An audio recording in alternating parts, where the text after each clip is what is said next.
एक तरफ अमेरिकी राष्ट्रपति डोनाल्ड ट्रंप के वो बुलंद दावे हैं जिनमें वे कहते फिरते हैं कि वे जब चाहें ईरान के साथ जंग को एक झटके में खत्म कर सकते हैं, लेकिन दूसरी तरफ हकीकत इन दावों के बिल्कुल उलट है। फारस की खाड़ी की लहरें आज तेल से नहीं बल्कि जंग के बारूद से सुलग रही हैं। ईरान ने दिखा दिया है कि वो न केवल अमेरिका की धमकियों को ठेंगा दिखा रहा है बल्कि उसकी ऑपरेशन एपिक फ्यूरी जैसी रणनीतियों को पानी पिलाने का दम भी रखता है। 11 मार्च को जो हुआ उसने पूरी दुनिया को सन्न कर दिया। ईरान की सुसाइड बोट्स ने उन 2 ऑयल टैंकर्स को अपना निशाना बनाया जिन्हें अमेरिका अपनी सुरक्षा का हिस्सा मानता था। इस हमले में केवल तेल का नुकसान नहीं हुआ है बल्कि एक बेगुनाह भारतीय नागरिक की जान भी चली गई है। यह दुखद घटना सवाल खड़ा करती है कि आखिर पश्चिमी देशों की इस हठ धर्मिता की कीमत निर्दोष लोगों को क्यों चुकानी पड़ रही है। आइए आज हम बात करेंगे उस वैश्विक तनाव की जहां अमेरिका का अहंकार और ईरान का जवाबी हमला दुनिया को एक बड़े ऊर्जा संकट की ओर धकेल रहा है। इस हमले की तपिश को समझने के लिए हमें उन 2 जहाजों पर गौर करना होगा जो सुसाइड बोट्स का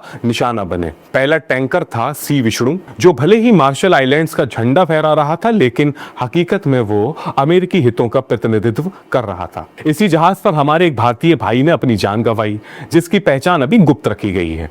दूसरा टैंकर था ग्रीस की कंपनी का ज़ेफिरोस। इन दोनों जहाजों में करीब 4 लाख बैरल इराकी तेल लदा हुआ था जो अब धुएं में तब्दील हो चुका है। ईरानी मीडिया ने इसे एक सीधी चेतावनी करार दिया है। अमेरिका ने सोचा था कि ऑपरेशन एपिक फ्यूरी के जरिए वो ईरान को चारों तरफ से घेर लेगा, लेकिन ईरान ने उसी के हथियारों का इस्तेमाल उसी के खिलाफ कर दिया। आज स्थिति यह है कि दुनिया का 20% तेल निर्यात करने वाला स्ट्रेट ऑफ हॉर्मुज एक युद्ध क्षेत्र बन चुका है जहां अमेरिका की बादशाहत अब ढहती नजर आ रही है। ऐसे संकट के समय में जहां पश्चिमी देश केवल आग में घी डालने का काम कर रहे हैं, वहीं भारत ने अपनी स्वतंत्र और प्रभावशाली विदेश नीति का लोहा मनवाया है। विदेश मंत्री एस जयशंकर ने जिस तरह से ईरानी विदेश मंत्री अब्बास आराक्ची से बातचीत की, उसका नतीजा यह रहा कि ईरान ने भारतीय तेल टैंकर्स को स्ट्रेट ऑफ हॉर्मुज से गुजरने की विशेष अनुमति दे दी है। यह भारत की कूटनीतिक जीत है जहां अमेरिका, यूरोप और इजराइल के जहाजों के लिए यह रास्ता मौत का कुआं बन गया है। वहीं तिरंगा फहराते जहाजों को सुरक्षित रास्ता मिल रहा है। यह स्पष्ट करता है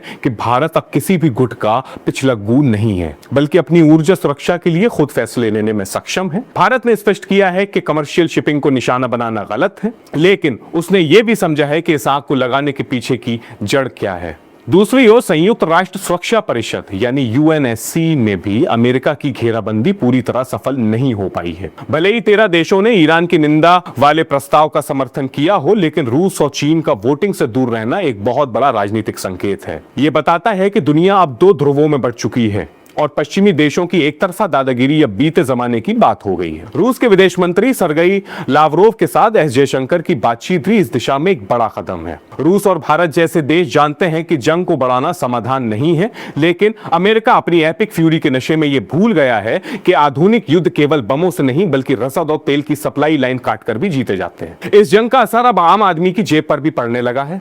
अंतर्राष्ट्रीय ऊर्जा एजेंसी यानी IEA ने 40 करोड़ बैरल तेल बाजार में छोड़ने का फैसला किया है, लेकिन क्या यह काफी होगा? जब तक फारस की खाड़ी में शांति नहीं होगी तब तक तेल की कीमतें आसमान छूती रहेंगी। थाईलैंड के जहाज पर हुआ हमला जो गुजरात के कांडला पोर्ट आ रहा था, यह बताता है कि यह खतरा अब हमारी दहलीज तक पहुंच चुका है।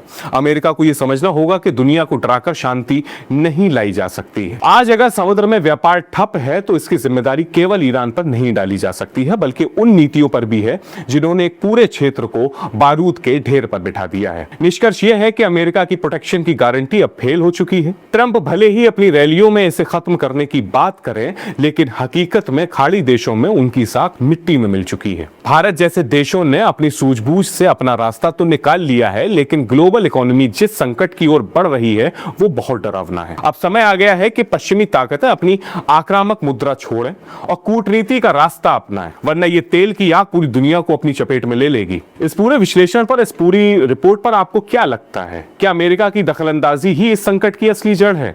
कमेंट बॉक्स में अपनी राय जरूर दीजिएगा। इस वीडियो को लाइक करें। मैं हूं दानिश सदीम, आप देख रहे थे द देश बोर्ड। बहुत शुक्रिया। जय हिंद।